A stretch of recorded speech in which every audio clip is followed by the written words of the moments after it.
Hi everybody. The film for this Monday is *Lady Vanishes* from 1938, directed by Alfred Hitchcock. And even though this movie comes after Hitchcock has been directing for only about a dozen years, it is widely considered to be the peak of his British filmmaking period, and it really is one of his top-tier movies. I want to talk a little bit about what makes an Alfred Hitchcock movie so special, sort of in general, before I get into some specific elements of this film in particular.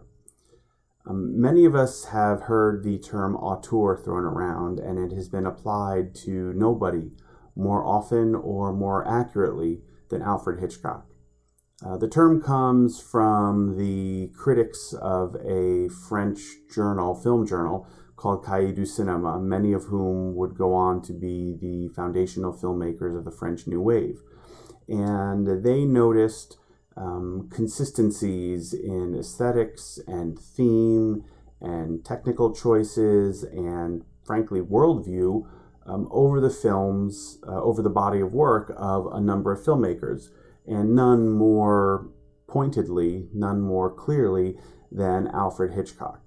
And I imagine most of you who are going to watch this movie and join us for the discussion have seen multiple Alfred Hitchcock films. And so when you see this one from 1938, you will inevitably notice some similarities from across his other films. And that is the definition, or that is essential to the definition of an auteur.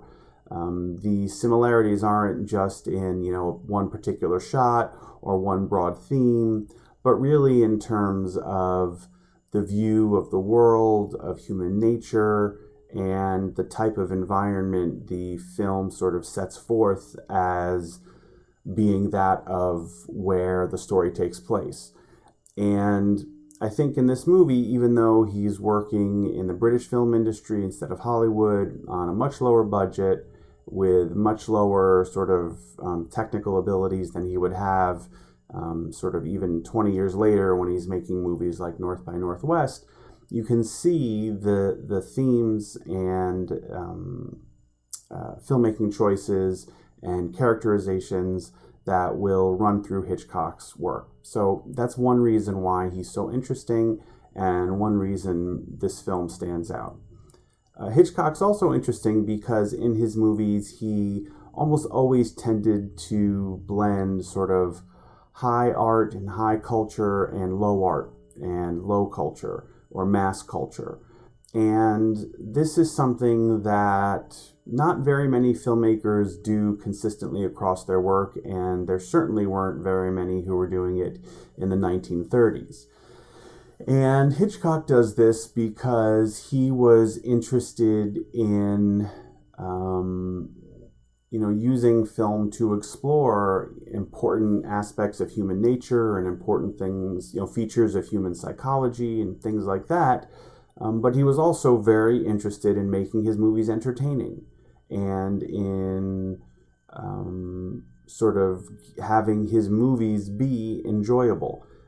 He was as interested in courting critics, at least at this phase of his career, as he was in pleasing the audience. And I think there you sort of have the essence of that combination of high and low art. And you will see that here in this film. There are important themes and concepts that are sort of incorporated or referenced in this movie, but there's also plenty of sort of slapstick comedy and good suspense and smart action that audiences would have really taken to as well. And that's part of what makes Hitchcock so special. And the third major element of why Hitchcock is such a noteworthy director is that he put the personal on display. Now, you may be saying film is art, filmmakers are artists, and what artists do is put the personal on display. And I think for many filmmakers that's true, particularly many filmmakers working in Hollywood since, say, the 1970s. but it was very, very rare to see in the decades before that, and certainly in the 1930s, it was extremely rare. Movies weren't thought of as art back then, by and large, and they weren't thought of as an avenue for sending any sort of messages or engaging with any sort of serious themes. But in this film, we'll see Hitchcock do what he tends to do in his movies, which is really sort of create an environment where aspects and facets of human nature, some of which are, not very flattering, come to the fore and are given sort of a realm to run amok. And while this movie probably doesn't have as much in it about Hitchcock personally as an individual, it sort of shows a lot of aspects of human nature more broadly, in a more specific and in some cases unflattering way than most films of the time would have even thought about. That being said, this is one of the more buoyant Hitchcock films, so I don't want you to think you're in for some sort of emotional or intellectual drudgery, because you're certainly not.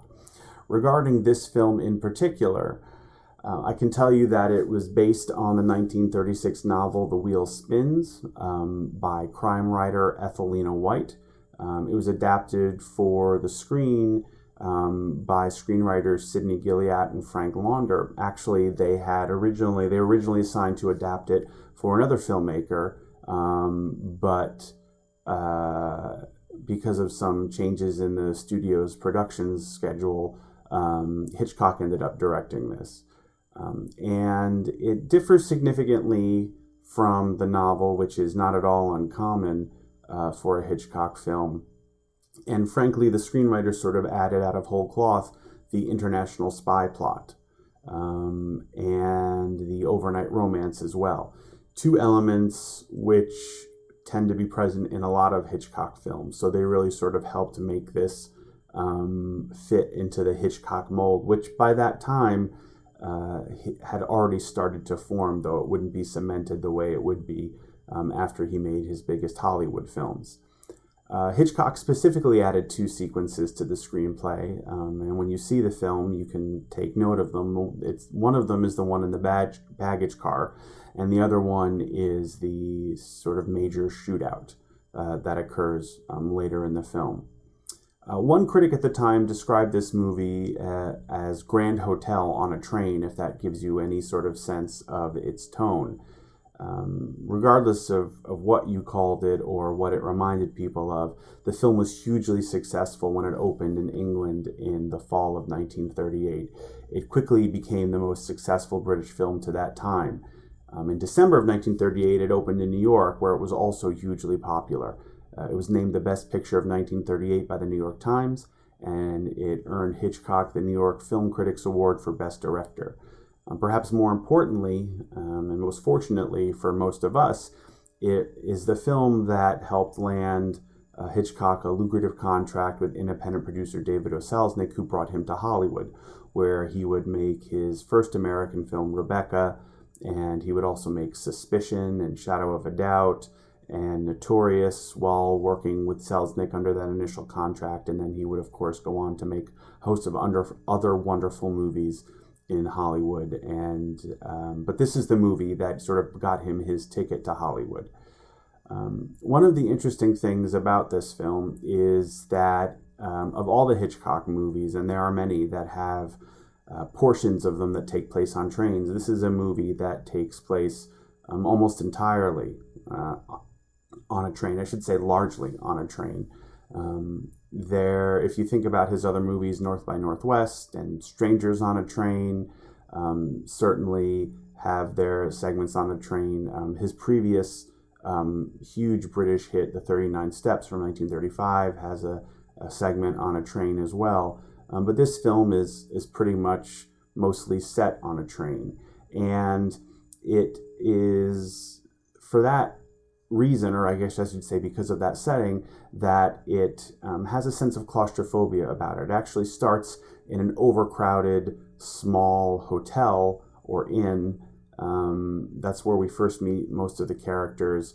and then it moves to the tightly packed train. And this claustrophobia is good for suspense, and it's also good for comedy, but it's also a function of the very budget-conscious British film industry that Hitchcock was working under at that time and had been working under. So he was sort of had become familiar with these constraints. As Hitchcock said, it was filmed, quote, on a set 90 feet long. We used one coach.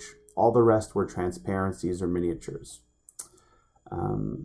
Another interesting thing about this film, and I mentioned North by Northwest a moment ago, is how much this film is really sort of cut from similar cloth as North by Northwest would be, and is really sort of on par with it in many ways. It's obviously not in Technicolor. It's not made in Hitchcock in Hollywood. It doesn't have the enormous stars that film does. But in The Lady Vanishes, we see Hitchcock sort of push the romantic comedy thriller form to perfection. He really strikes a balance of the romance and comedy and suspense in this movie in a way that he won't again really until North by Northwest. Number of his films and films of others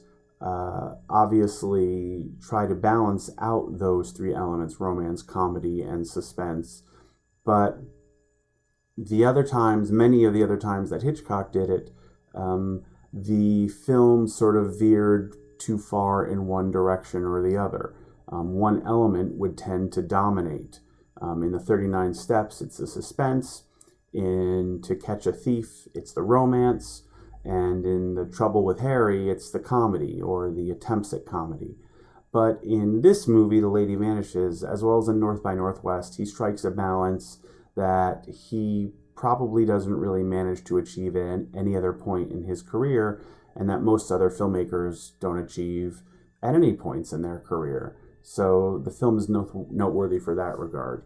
Another reason the film is interesting is because of the way I won't say touches upon, that's not exactly right, but it sort of incorporates notions of psychoanalysis into it. Those of you who are fans of Hitchcock's work know that psychoanalysis is a big issue and theme for him, and he's probably the mainstream filmmaker of the classical era that incorporates it the most and discusses it the most by far in his films. He made some movies where it was an explicit element of them, movies like Spellbound and Psycho, where it's front and center. But he also makes other movies where it is sort of in the background or kind of subconscious, if you will, including Rear Window and this one. Psychoanalysis is one lens through which to view films generally. It's an interesting sort of avenue for analysis and can be potentially revealing.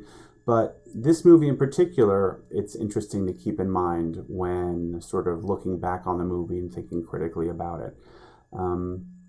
There are some overt references to it in the movie, of course, though not many. But there are shots in this film that kind of suggest to us the potential to think of it as being akin to a dream.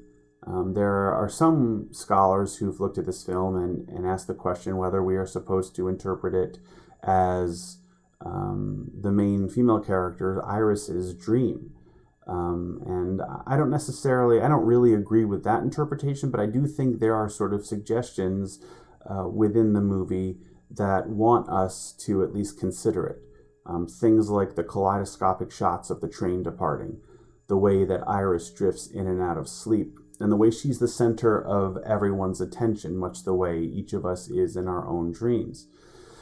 Of course, the book ending, the shots of the train wheels, emphasizes a sort of ephemerality of the film in general. And frankly, her meeting with another of the main characters, the title character actually, Miss Froy, is handled in such a way as to suggest it could possibly be imagined or dreamt, which makes sense. So keep that in mind, perhaps, as you're watching the film. The movie, of course, has a MacGuffin. It is that storytelling device that is not unique to Hitchcock, but that he loves to use. Basically, it is sort of the narrative engine of the film. It's the thing that gets the characters to get into the situations and have the challenges and obstacles and do the things that the filmmakers and we as the audience want to see them do, but the specific characteristics of that thing don't matter so much for the story, and this movie has one of those. Hitchcock referred to it as, quote, the mechanical element that usually crops up in any story. In crook stories, it is almost always the necklace, and in spy stories, it is almost always the papers. So keep that in mind. This movie certainly has it. Another thing this film has that a lot of Hitchcock movies have is what I would call, for lack of a better term, the crazed woman. We see this in a number of Hitchcock movies, and it's one of the reasons why his films lend themselves to being viewed through the lens of psychoanalysis. Among the movies in which we see female characters who are either depicted as being crazed or hysterical, so to speak, or are seen at least by some of the characters in the film that way, include Marnie, The Birds, Rebecca, Suspicion, and Psycho. To be fair, Hitchcock depicts a number of crazed men as well, but some of the depictions of these crazed women sort of verge on cruel treatment of them. I don't think this film does that. It's sort of too light in tone for that, but the film certainly, suggests that Iris could be one of these crazed women. The main question of the film ultimately is she?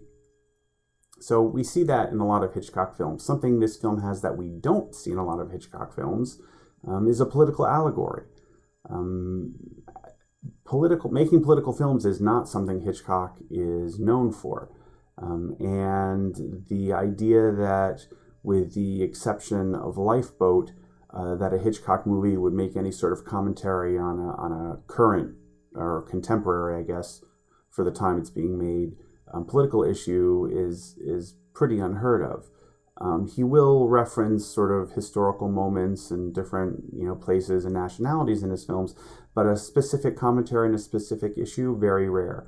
But it's hard not to see that in this film. This film was released in the U.S. in, as I said, December of '38. It was released earlier that fall in the UK.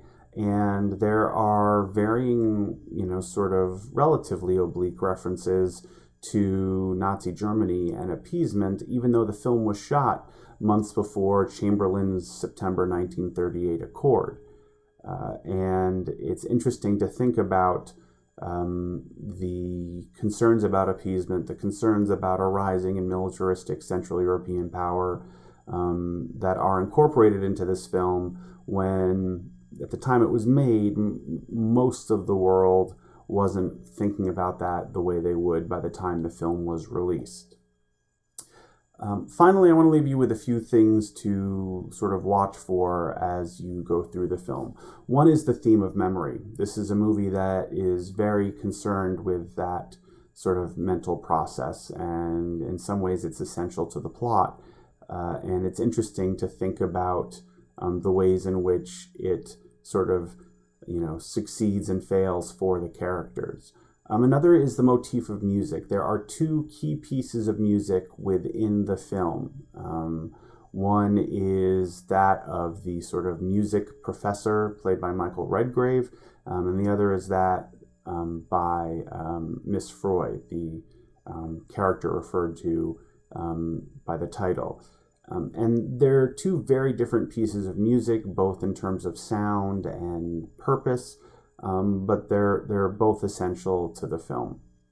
The last thing this movie has, and this is something to watch for, I wouldn't sort of, let the film pass you by while looking for it, but this is something that Hitchcock has, again, in a number of his films, but here in a very, very strong way, and that is doppelgangers. A number of the main characters in this movie have a sort of double, so another character within the film that we can see as a slightly altered version of them, an analog of them. And we see this in other Hitchcock movies. You can see it with the two sisters in Psycho. You can see it with the two main characters in Strangers on a Train. You can see it even in a way in North by Northwest. And in this movie, though, there are a lot of characters who have a lot of sort of, alternate versions of themselves that appear in a way. And it's interesting to sort of look for and think about as you watch the film. They're not literal or direct connections, but similarities are drawn. And some of them are even encouraged by the appearances of the characters themselves and Hitchcock's shot compositions and the way he chooses to introduce the characters. So they do exist, and it's an interesting thing to look for. The last thing I'll say about the film, and I know this is something a number of you will be looking for, is Hitchcock's cameo. As some of you know, Hitchcock, at the beginning of his career, tended to put his cameos sort of toward the end of the film, or at least late in the movies.